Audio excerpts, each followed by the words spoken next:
नमस्कार बंधुरा आमी रीना किचेने सबाइके स्वागत जानिए शुरू करब आजकेर भिडियो आबार एक रेसिपि निये चले एलाम आपनादेर सामने। और आजकेर रेसिपि हबे धनेपाता बाटा बा भर्ता जेटाई बोलेन बोलते पारेन आपनारा।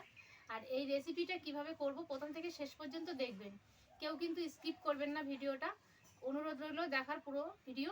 আর এই যে একদম ফ্রেশ আমি একদম ধনেপাতা নিয়ে নিয়েছি, এখনো পর্যন্ত আটিটা খুলিনি। আর এই ছোট ছোট ধনেপাতা দিয়ে করলে কিন্তু এই রেসিপিটা খুব সুন্দর হয়।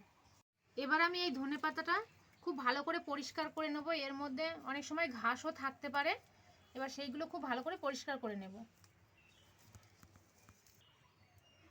আমি আটিটা খুলে নিয়েছি, এবার একটা একটা করে ধনেপাতা কিন্তু খুব ভালোভাবে পরিষ্কার করে নেব।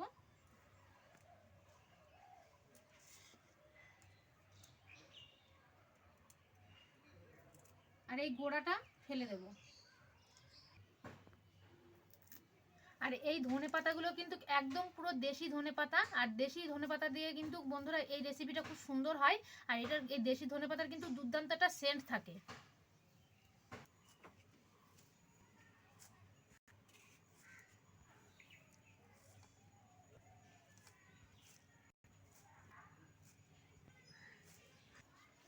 সম্পূর্ণ শাক আমি বেছে নিয়েছি, এবার জল দিয়ে খুব ভালো করে পরিষ্কার করে নিয়ে আসবো।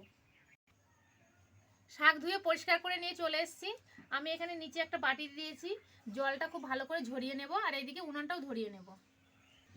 উনান ধরিয়ে নিয়েছি, কড়াইটা এবার উনানে বসিয়ে দিচ্ছি।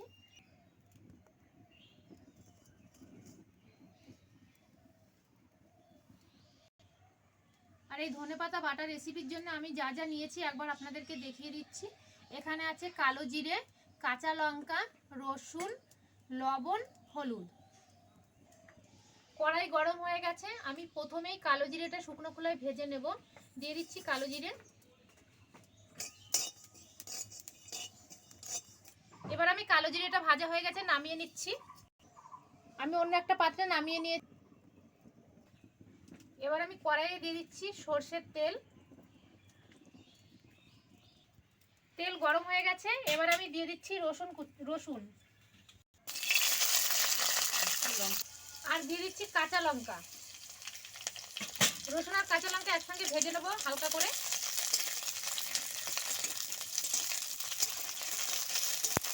কাঁচা লঙ্কা রসুনটা আমি ভেজে নিয়েছি, লালচে ভাব হয়ে গেছে। এবার কিন্তু আমি ধনেপাতাটা দিয়ে দেবো এর মধ্যে। দিয়ে দিচ্ছি ধনেপাতা। এবার একটু নাড়াচাড়া করে দেবো।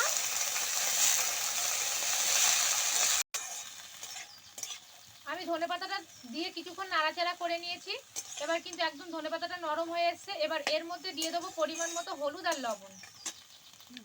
একটু নাম দিয়ে দিচ্ছি এবার পরিমাণ মতো লবণ, পরিমাণ মতো হলুদ মিশিয়ে নেব। এবার ধনেপাতার সঙ্গে হলুদ আর লবণ, হলুদ লবণ দিয়ে আমি কিছুক্ষণ নাড়াচাড়া করে নিয়েছি। আর ধনেপাতা থেকে কিন্তু অনেকটাই জল বেরিয়ে গেছে, এবার আমি মাঝখানে এভাবে ফাঁকা করে দেবো, তাহলে জলটা তাড়াতাড়ি টেনে যাবে। কড়াই অনেকটাই কিন্তু জল বেরিয়েছিল বন্ধুরা, দেখুন পুরোটা জল কিন্তু আমি টানিয়ে নিয়েছি। এবার এই পাতাগুলো আস্তে আস্তে সময় নিয়ে খুব ভালো করে ভেজে নেব।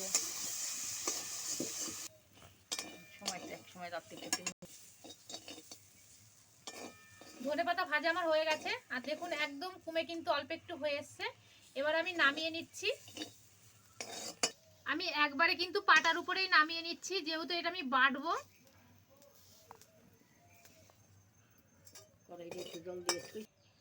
প্রথমেই যে আমি কালো জিরেটা ভেজে রেখেছিলাম শুকনো খোলায়, সেটা দিয়ে দিচ্ছি।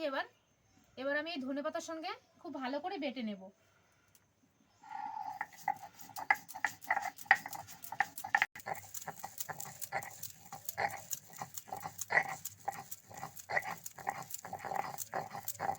ধনেপাতাটা আমি খুব ভালো করে বেটে নিয়েছি, আমি 2 থেকে 3 বার কিন্তু বেটে নিয়েছি। আর খুব ভালোভাবে বাটা হয়ে গেছে, এবার আমি তুলে নেব। এবার আমি তুলে নিচ্ছি বাটাটা। আর এইভাবে কিন্তু একবার বেটে গরম ভাতের সঙ্গে খেয়ে দেখবেন বন্ধুরা, অসাধারণ কিন্তু খেতে লাগে।